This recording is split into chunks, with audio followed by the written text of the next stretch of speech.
Hello and welcome back to this week's episode of the American Fitbaw Cast. We have now moved into quarter 2 and we're going to take you through where we think the teams in the NFC East are going to finish up this season.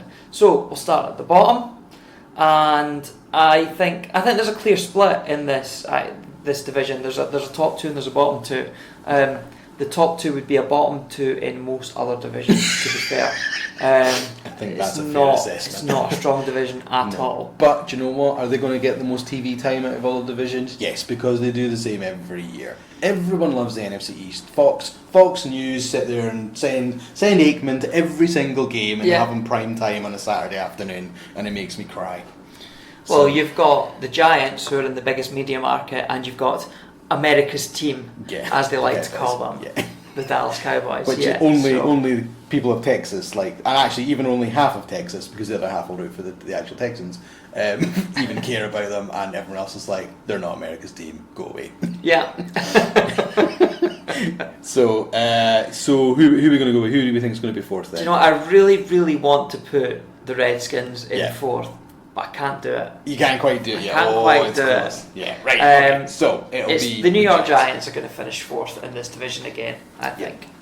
So we alluded to it last quarter. So the biggest almost question mark on them this season is Eli and Eli's successor, Daniel Jones. Yep. So interestingly, Jones has had actually quite a spectacular preseason, and of course I think that muddies the waters a lot more because it started off pretty poorly, didn't it? Training camp throwing interceptions left, right, and centre. Interceptions, just learning the ropes.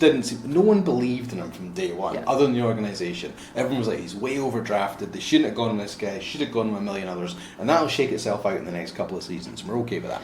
So we thought at that point that it actually worked out very well for Eli Manning and the Giants organisation as a whole, because they would still be able to start Manning and not have this huge clamouring for Jones to come in behind him. Yeah. But I don't think they've got that now. Yeah. That's the problem. They don't have that anymore. As soon as Manning starts throwing those wobbly ducks all over the place, and everyone's which will be about 7 minutes into the first game. Pretty much. Of course, they're at the Cowboys to start the season on Fox. Surprise, surprise. Oh, in the afternoon kickoff slot, so I know what game I'm going to be watching second time. Actually, I might go to bed. Sorry. But anyway, start off the season at the Cowboys, and actually Cowboys defense is alright, so if they start picking him off, they then are at home to the Bills and away to the Bucks. They've actually got at least they've got a couple of so games afterwards. I think they would. I fancy the Bills though on that. I don't know where Tampa Bay is going to rebound to this season, so they could be in some cack by week 3. Probably at best 1 and 2 going into week 4. Yeah, you'd think, and then which is 4 at home at the Redskins. Yeah. So, do we have 2 rookie quarterbacks starting in that game? Oh, I'd like to see it happen because I think the organisation should move in that way. Yeah. I think it's just too early in the season. Had it been, give it 3 weeks later, had that been the matchup 3 weeks later, I could potentially see it a lot more. Yeah. But I think because it's only game 4, I don't think either team is going to completely implode by then to the point of, well, you never know. I mean, Case Keenum could be sitting on 0 touchdowns, 10 interceptions, in which case you're like, nah, you won't give him a 4th outing at that point. you have to see something by then. But I mean, there's an outside chance it could be rookie versus rookie, and both teams have just not given up in the season. Will they make the change in the game? Will that be the game where you get to quarter 3 and they just go sod it, and whoever's behind makes the change? Yeah, but actually it's division rivalry. At that point, both teams could be in for problems. They need to do something at that point. So, yeah, it could be interesting. But so what do we think? Giants then? Giants 4th. Yep. How many wins do we think they're going to get? They're going to improve on their 3 of last year. Yeah. I mean, straight off the bat, I was thinking maybe 5, but that's. Was it 3 or was it 4 they got last year? 3? Yeah, I'm sure it was only 3. I think it was only 3. It might be 4 actually. I think it was 4, I want to say. Did they get one near the end? I think so. Aye. Okay. Yeah. Because they were picking 6th, so actually they must have. It must have been 4 because Cardinals got 3 and number 1. So, yeah. So improvement on that. but maybe only like one more win. I think it's a bit of a rebuild, and it's a wait and see, and it's if Daniel Jones comes in and can play like he's done in the pre-season against the first team defences, and that's your unknown, because obviously pre-season doesn't really matter because you're against a whole pile of people that aren't even going to make rosters half the time. But it gives you, it helps you learn the scheme, and it makes sense to have pre-season. Is this going to be the last 4-game pre-season? Who knows? They are talking about. That's probably. I'm convinced it's going to change. An extra week into the playoffs is what they're talking about. Well, that's the trade-off. They'll cut the pre-season, but put an extra week of playoffs in. So that one's going to shake out. That'll be interesting. But we're near the death now. Will it effectively become a 2-week pre-season for the starters? So. Yeah, and 2 weeks. The third game will be the Hall of Fame game. So 2 teams will get a third game. Yeah. But just 2 weeks of pre-season. And then you have this pretendy game, which is currently week 4, which will become week 3 of pre-season. Probably. I don't know. So I think if you're only playing 2 games, I think teams might be more inclined to give their starters. I think they're talking about going down to 3 at the moment. Right. So if you've got 3, they're going to have the starters are just going to play the first 2, and you think they'll just do as they do with the 4th game of football? Oh, absolutely. If there's still 3, they'll absolutely give up 1. But if you think of teams like the Rams, which we'll talk about later, I don't think McVay has really played any of his starters. There's in any of the games. Not even game 3, which is always a dress rehearsal. He does not give a hoot about it.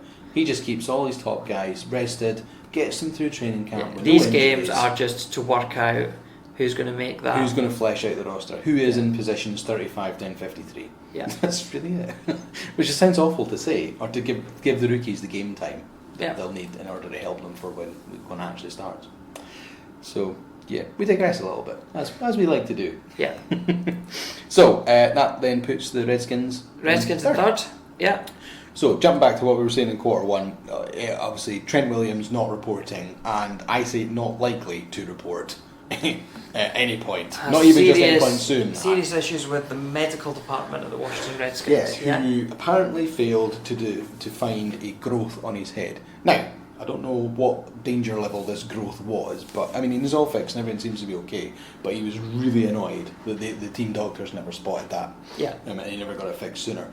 And to the point now, he is not reported. He, I think, will happily sit, because he's got enough money at the minute that he can do the sit this season. That he's forcing his way out somewhere. Yeah, he wants traded. Yeah, because he's already come out to Rappaport and said that he is ready to go.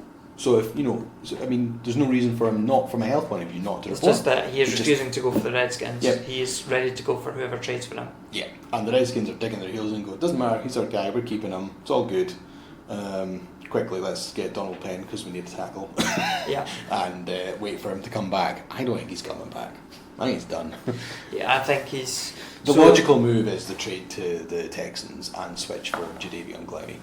It's an absolute two-way win for everybody, really. Albeit Clowney, of course, and small digression yet again, and then we'll wrap up the other 2 teams. Clowney's actually just fired his agent because he's upset that he's not managed to get him re-upped in Texas.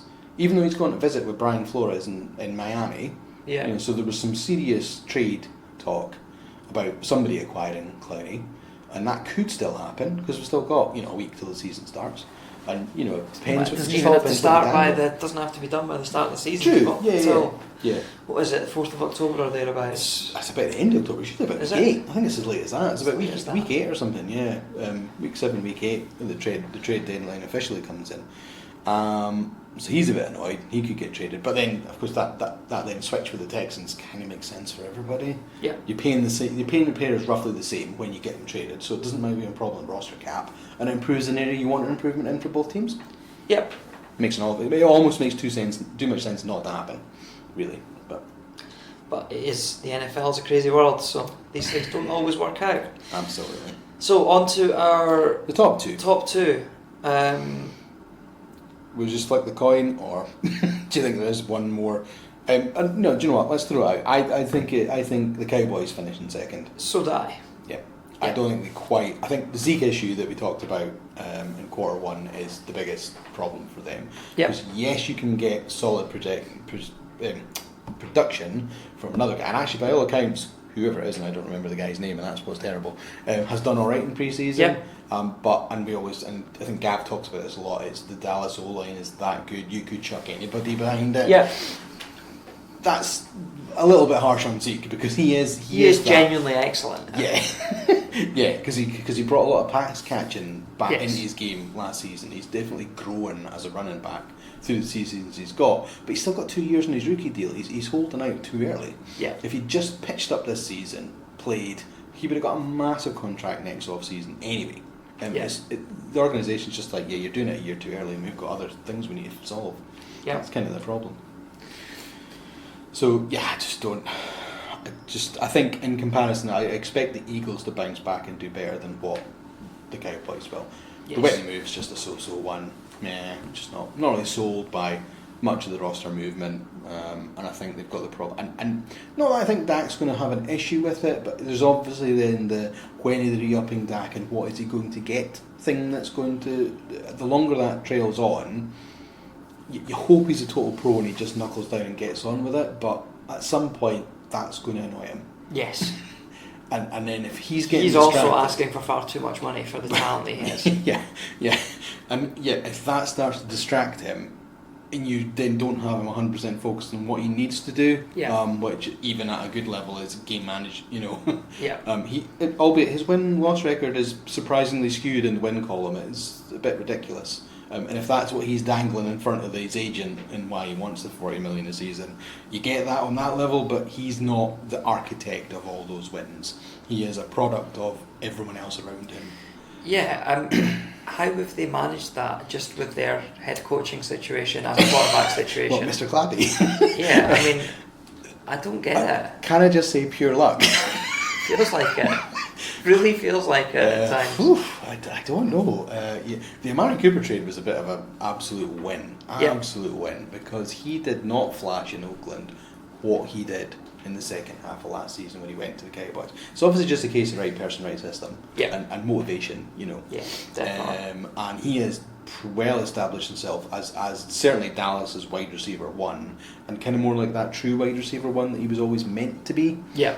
He flashed bits of it in Oakland, particularly that 2016 season that Carr did really well. Cooper had a really good season, but he kind of waned for the last couple of seasons, and but it seems to have landed in the ideal situation for him. So. Yeah, and I mean, we said quickly earlier as well, the Dallas defense is actually pretty good across the board. The back end, front end, all of them. Yeah. So yeah. However, but I still don't think it's quite enough to topple the Eagles. I think on paper, the Eagles just do look solid, a little bit stronger. They probably don't have as strong as out and out a receiver as Cooper. I don't think they have anyone as good as that, but they have several guys who are decent. They have a better quarterback if he can stay fit. Well, and that has been his issue. I'm going to hedge on the fact that he will. I think I would like to think that the last two seasons have just been a bit unfortunate for him. Yeah. And it's always been at the end of the season. It's not been like he's the whole season out because he did whatever.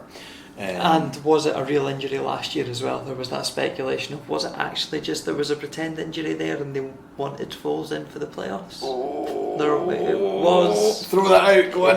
It was murmured. Playing with fire. If we have any Eagles fans, they will come straight on the Twitter giving you hate for that. But Bring it. But it was dangled. Absolutely, it was dangled. But yeah, I think overall, I mean, I think they've brought more talent into the roster than they've lost. That certainly seems to be. Yeah.